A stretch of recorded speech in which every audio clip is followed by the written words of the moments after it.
MPs, MLAs face charges of criminal against women, BJP, आइए criminals member of parliament में BJP का सबसे ज्यादा है।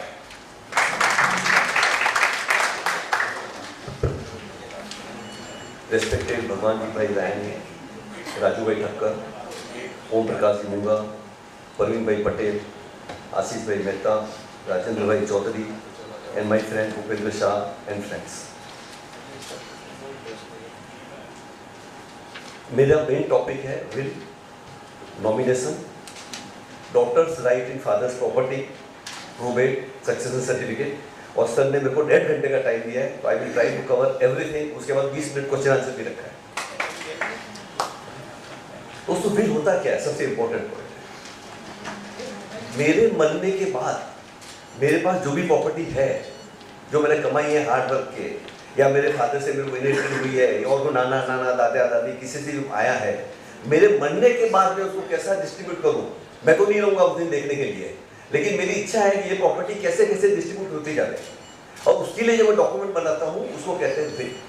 नहीं है सीए के पास जाने का नहीं है, घर पे बैठ के कुछ पॉइंट है खाली कागज पे लिखो और आप बना सकते हैं। लेकिन अगर अपना जन्म हुआ है तो मरना तो पक्का है, ये बात तो श्योर है, उसमें कोई डाउट ही नहीं है। कभी मरना वो अपने को मालूम नहीं है, कि वो मालूम होता आदमी पहले से ही डिस्ट्रीब्यूट कर ले क्या करना है क्या नहीं करना है कैसे करना है, लेकिन वो डेट कभी आएगी किसी को मालूम नहीं है।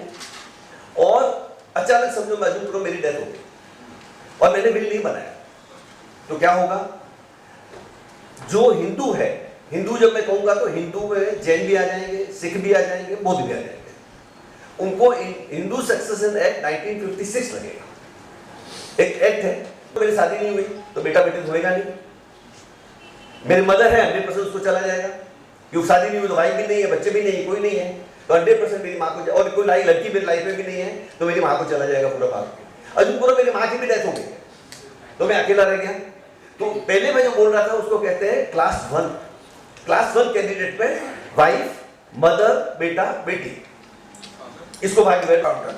कोई एक प्रोफेशनल दूसरे प्रोफेशन के बारे में ऐसी बातें नहीं करता। हम सब लोगों को आज यहाँ पर 140 करोड़ आबादी है, हम सब लोगों की जो जस्टिस मिलने का जो प्रयास है, जो भी स्वप्न है, उसमें सोशल जस्टिस है, इकोनॉमिकल जस्टिस है, पॉलिटिकल जस्टिस है। और जिस मंच पर मुझे गया था, इस मंच के बारे में अगर बात करेंगे तो उनका भी उसी से वास्ता है, उनका भी उसी से जुड़ा है कि ये जो जस्टिस है वो सोशल, इकोनॉमिकल, पॉलिटिकल जस्टिस मिलना चाहिए।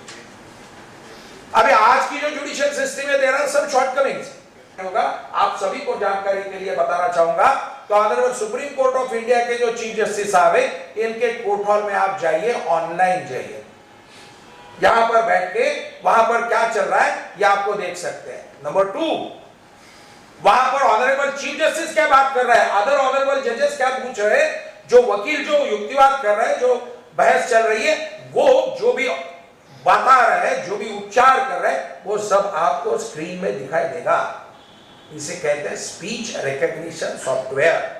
ये स्पीच रिकॉग्निशन सॉफ्टवेयर कई सारे कंट्रीज में आज भी नहीं है। हमारे कोर्ट में आर्टिफिशियल इंटेलिजेंस के द्वारा जो भी आपका अंग्रेजी में जो जजमेंट है उसका ऑनलाइन ट्रांसलेशन आपको मिलता है, online translation free of charge मिलता है।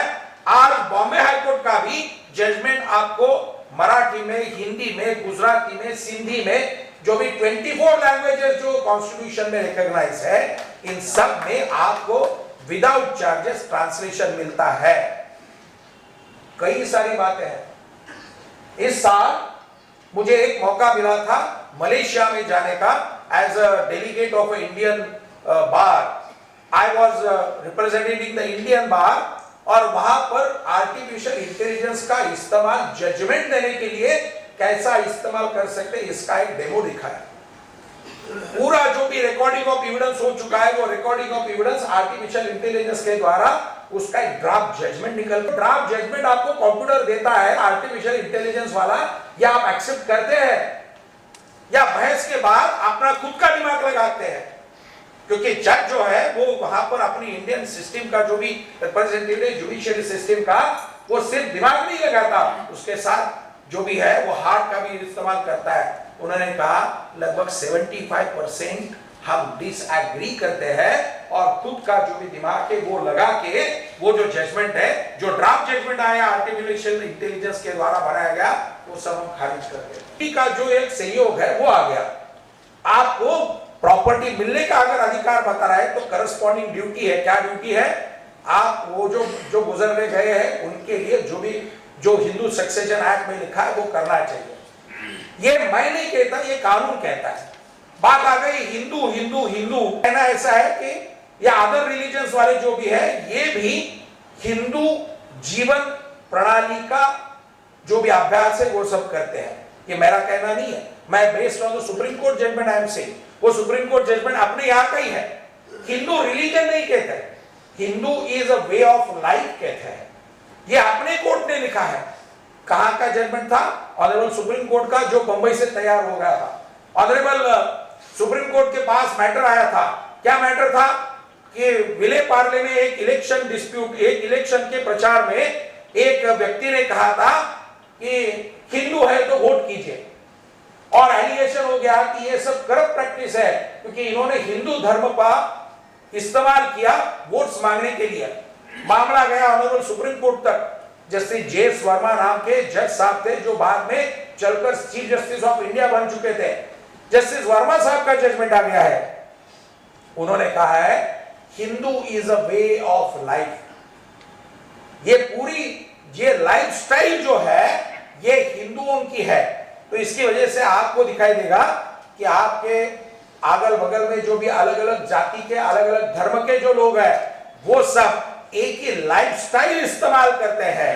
चाहे वो मुस्लिम हो सकता है, चाहे वो पारसी हो सकता है, चाहे वो क्रिश्चियन हो सकता है, क्योंकि ये सब कानून कहता है कि ये सब पहले अपने ही लोग थे। देखिए कितना हमारा जुडिशियल रिफॉर्म्स के बारे में हम बात करते हैं तो कितना विस्तृत विचार कर रहा है। क्योंकि लगभग यहां से 40 किलोमीटर उत्तर दिशा में जाइए, वहां पर वसई इलाका लगेगा। वसई इलाके में लगभग 150 साल पहले जो लोग थे वो सब एक ही धर्म के थे। अगर आप नीचे की तरफ जाइए तो दक्षिण की तरफ अलीबाग की तरफ जाइए, अलीबाग की तरफ अगर जाएंगे तो वहां पर जो भी जूस वहां पर थे वो भी कन्वर्टेड जूस थे। ये सब और नीचे जाइए 500 किलोमीटर और नीचे जाइए, गोवा में जाइए, गोवा में भी ऐसा ही है। और गोवा में यूनिफॉर्म सिविल कोड भी आ चुका है। जब रिफॉर्म की हम बात करते हैं तो कहां तक पहुंचे हैं ये भी देखने वाली बात होती है। भारतीय न्याय व्यवस्था में आज जो जजेस का परसेंटेज आ चुका है वो बढ़ते बढ़ते 23.5 जजेस पर 10 लाख इतना बढ़ चुका है। ये मेरी फिगर नहीं है। लगभग एक महीना 1.5 महीना पहले जब पार्लियामेंट में जो आंसर दिया गया था उसमें लिखा हुआ था कि 10 लाख लोगों के प्रति अभी संख्या बढ़ते बढ़ते 23.5 हो चुके हैं। मुझे पता है ये कम है क्योंकि जुडिशियल रिफॉर्म्स की अगर हम बात करेंगे तो जजेस की संख्या बढ़नी चाहिए। एक तो टेक्नोलॉजिकल जो भी है वो तो हम लाइन पर चल रहे हैं। 10 से लगभग जो 10 लाख के प्रति 10 जज का जो रेशियो था वो बढ़ते बढ़ते 23.5 आ चुका है। इसके बावजूद भी प्रकरणों की संख्या ज्यादा है। इसके वजह से समय